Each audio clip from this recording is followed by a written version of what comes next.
c'est une grande joie pour nous d'accueillir l'appel que Monseigneur Jean-Michel Duron a reçu à devenir évêque de Port-Louis. Alors, comme vous le savez, Monseigneur Piat, le cardinal Piat, avait déjà soumis sa démission au pape il y a 6 ans de cela. Mais le pape n'avait pas encore accepté sa démission. Alors, ce qui s'est passé le 19, c'est que le pape ayant accepté sa renonciation à la charge d'évêque de Port-Louis vendredi dernier, le fait même d'accepter sa renonciation a fait que le cardinal Piat n'est plus évêque de Port-Louis, c'est-à-dire qu'il n'a plus la charge du diocèse avec lesquels il exerçait avec plein pouvoir, qui sont liés à sa charge. Et dans la foulée, le Monseigneur Jean-Michel Duron est devenu évêque de Port-Louis. Alors, quelles sont les conséquences sur la gestion du diocèse?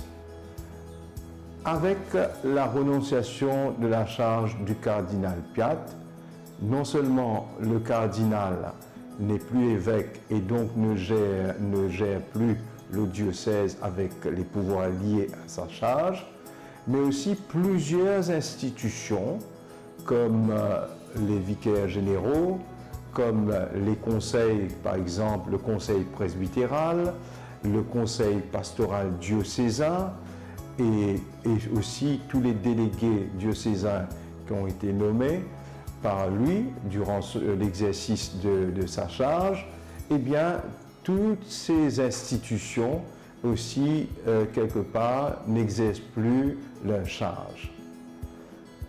Dans la foulée, Monseigneur Jean-Michel Duron a été nommé évêque de Port-Louis.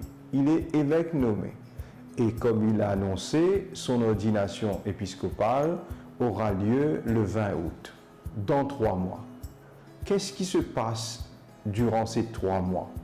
Parce que bien que Monseigneur Jean-Michel Duron ait été nommé évêque de Port-Louis, ce n'est qu'au moment de l'ordination, au cours de la célébration, qu'il prendra possession du diocèse de Port-Louis, et cette prise de possession qui se fera au cours de la célébration d'ordination lui donnera les pleins pouvoirs pour pouvoir exercer sa charge.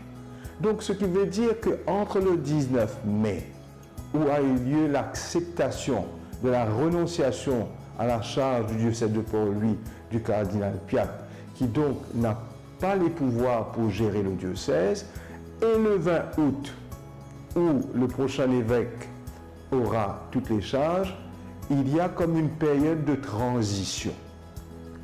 Il n'y a pas de vide juridique parce que le cardinal Piat administre le diocèse comme administrateur diocésain en collaboration avec une instance qui existe et qui, elle, cette instance, continue d'exercer, qu'on appelle le collège des consulteurs. Le collège des consulteurs est composé de 8 prêtres et qui, eux donc, avec l'administrateur diocésain, qui est le cardinal Piat, vont gérer les affaires courantes jusqu'au 20 août. Ce qui veut dire que jusqu'au 20 août, il n'y aura pas de grandes décisions qui pourront être prises par l'administrateur et le collège.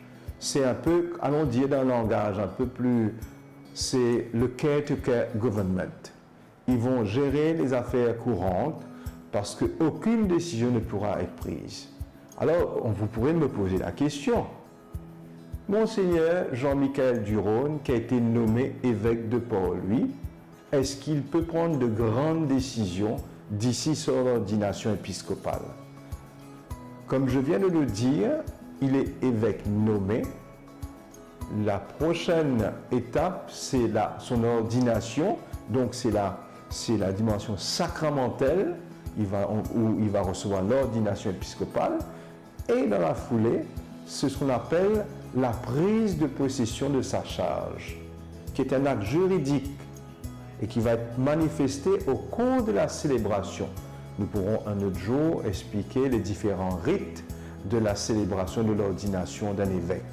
Mais au cours de la célébration, lorsqu'on lira la lettre apostolique et que, après l'ordination, le Monseigneur Duron prendra possession, c'est ce moment-là, il aura plein pouvoir pour pouvoir gouverner le diocèse de Port-Louis.